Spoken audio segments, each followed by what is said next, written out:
Hey guys, my name's Ruth. I'm a health visitor in England, and this video is going to be all about what to expect in those first few weeks after having your baby.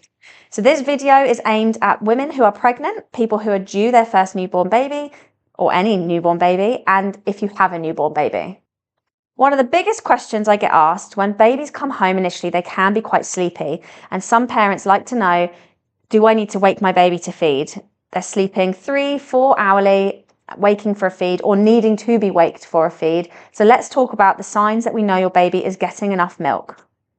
So first things first, a newborn baby is born with a stomach this size. It is 5 milliliters. Close to that. That stomach fills and empties very, very quickly. Not only does it fill and empty very quickly, but by day 3, their stomach is now having about 22 milliliters. And then by day 5, they're about 57 milliliters. So their stomach's growing very, very quickly. Their bodies are going to be demanding milk and more milk to grow their stomach and to be requesting more milk if you are breastfeeding. Babies feed frequently. They feed little, they feed often. This is very normal. Sometimes they will feed every 15 minutes because they're filling up those tiny, tiny tummies and they're getting emptied very quickly. This is no indication of how much milk you're producing, and this is no indication that you need to move on from first stage formula. The only 2 milks that your baby needs to be having in those early weeks until they are 1 year old is breast milk or first stage formula.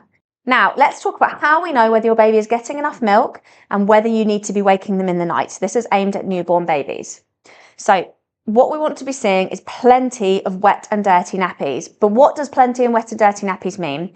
So breastfed babies, we want to be seeing wet nappies increase daily from the first 1 to 6 days. Day 1, we want to be seeing 1 nice heavy wet nappy. Day 2, we want to be seeing 2 heavy wet nappies. Day 3, 3 heavy wet nappies. 4 heavy wet nappies. And then from day 6, we want to be seeing 6 wet nappies. And this is going to carry on for the next few weeks. So by day 3, stools are becoming lighter in colour, maybe a bit greenier, and they're much runnier. And then by day 4, we want at least 2 yellow nappies, and they're going to be the size of a £2 coin. Some parents are liking this to the colour of chicken korma. After 4 to 6 weeks, babies can be going several days, breastfed babies can be going several days without passing a stool. We do tend to say breastfed babies cannot be constipated, and it's worth watching out for what consistency the stool is. If it's like rabbit droppings, then yes, it's maybe an indication they're dehydrated. But if it's nice and soft, like Play-Doh consistency, that's absolutely fine. Now let's talk about formula-fed babies. So with formula-fed babies, to know that they're getting enough milk is we would like to be seeing 6 wet, heavy nappies a day by day 5, and that's within a 24-hour period, and 1 stool a day. And this is again the size of a £2 coin, yellowish in colour. So alongside plenty of wet and dirty nappies, which is a huge indication of how well your baby is actually doing up until the age of 1-2 years old, is that they are gaining weight well. Now, it's very, very normal for newborn babies to lose up to 10% of their birth weight, and that is with breastfed babies and formula-fed babies. Like I said, that is no indication of how well your breast milk is doing or how much it has come in. A lot of babies will lose some birth weight. If they are gaining weight well and you have plenty of wet and dirty nappies, you do not need to be waking your baby for a feed, and this is an indication they are getting enough milk. Now, another big question I get from parents is my newborn baby will not be put down, or mum and dad put them down, 5 minutes later, they've woken up. This is very normal. You are doing nothing wrong. You have not created a rod for your own back. We like to view the first 3 months of a baby's life as the 4th trimester. You have 3 trimesters throughout your pregnancy, and then the 4th trimester is the next 3 months where your baby has been born. They are still an extension of you, and we haven't lost that hunter-gatherer part of our brain. So a newborn baby's safest place to be is on the main caregiver, being held. So we put them down. More often than not, they're going to wake and they're going to be unhappy. This is normal, guys. You are doing nothing wrong. Holding, cuddling, carrying your baby is not creating a rod for your own back. You are not creating bad habits. You are actually giving your baby what they need. Whilst you are holding them, this is the perfect place for brain development to thrive. It's amazing for bonds and attachment. If you're feeding, it's brilliant for increasing your milk supply. And it's actually really, really good for maternal mental health. You can also do lots and lots of skin to skin in those first early days. You and your partner can do that. Just pop them inside your top with their nappy on. I know at the beginning of the video, I mentioned that some babies do go for longer periods throughout the night. They tend to wake up after a couple of weeks and they feed and wake up very, very frequently. A newborn baby feeding and waking every hour, sometimes less than that, sometimes more than that, is completely normal. Newborn babies, up until about 4 months, which is why I don't believe you can get them into a routine, you can't teach them how to self-settle, they don't know the difference between day and night, they do not release the hormone melatonin, which is our sleepy hormone.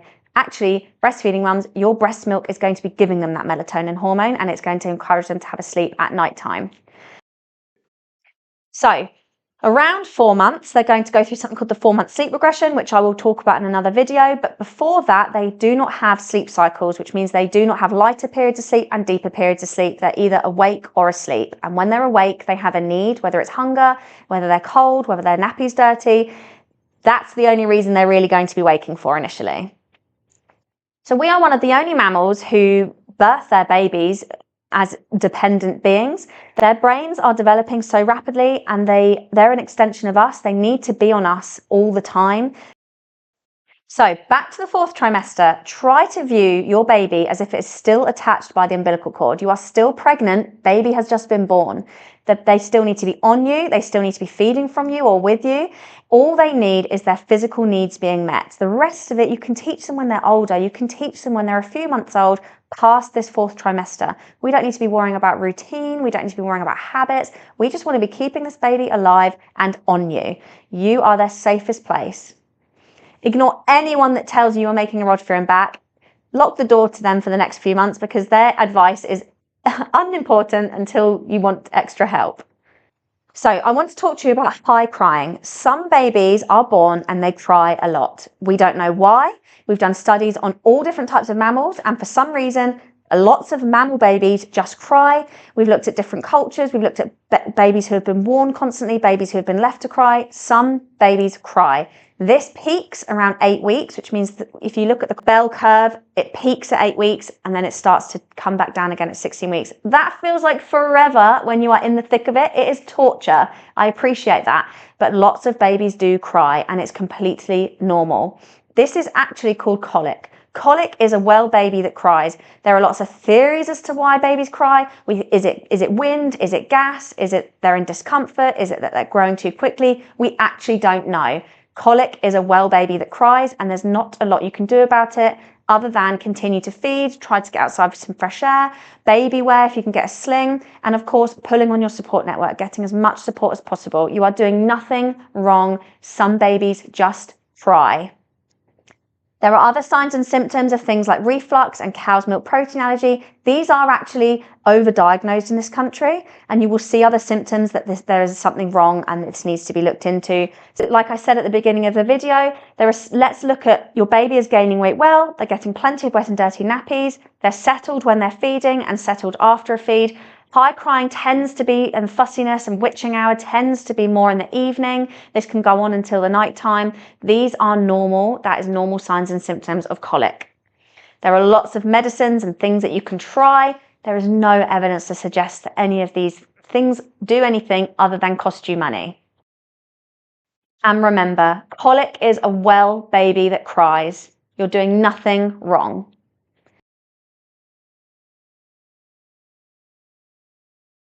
So let's now talk about your milk coming in.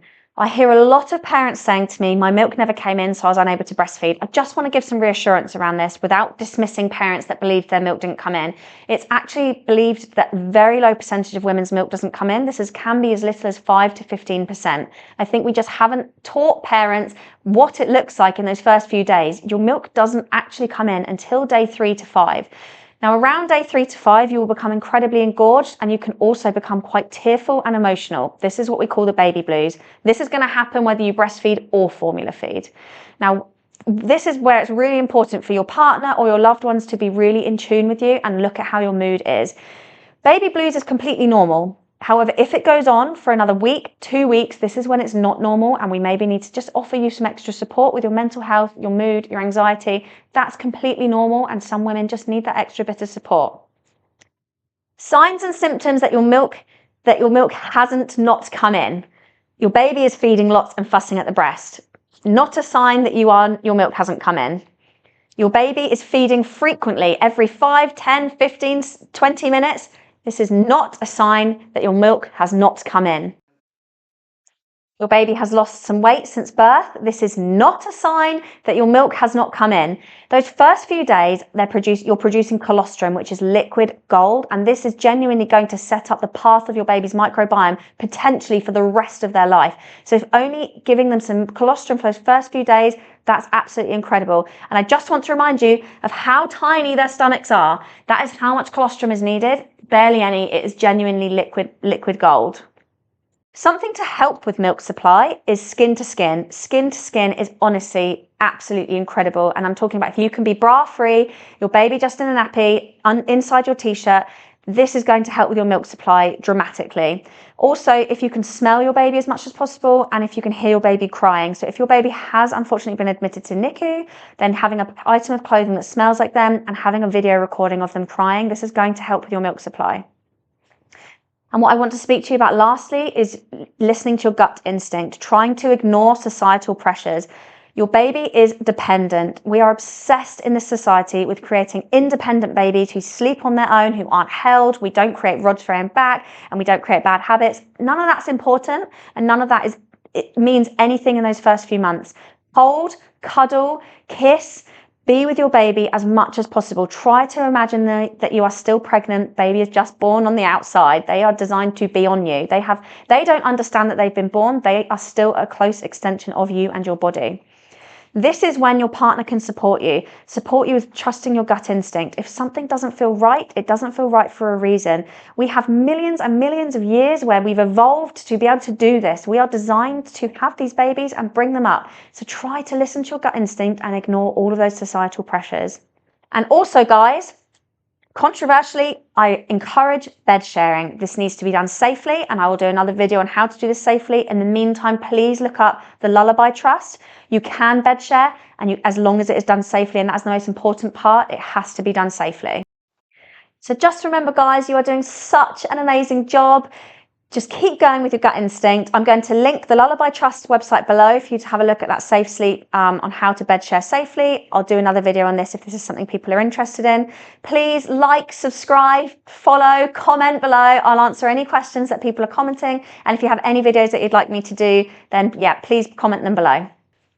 Please go and check out the other social media platforms where I upload videos every single day. I've created some guides, which I will link below. One is about toilet training, one is about fussy eating, one is about teaching a baby how to self-settle without leaving them to cry. I don't recommend this before 4 months. And one is about help managing naughty behaviour and how to avoid the naughty step. So thank you again for watching. My name's Ruth Watts. I'm the health visitor in England. Calmness is your superpower. You are doing absolutely amazing.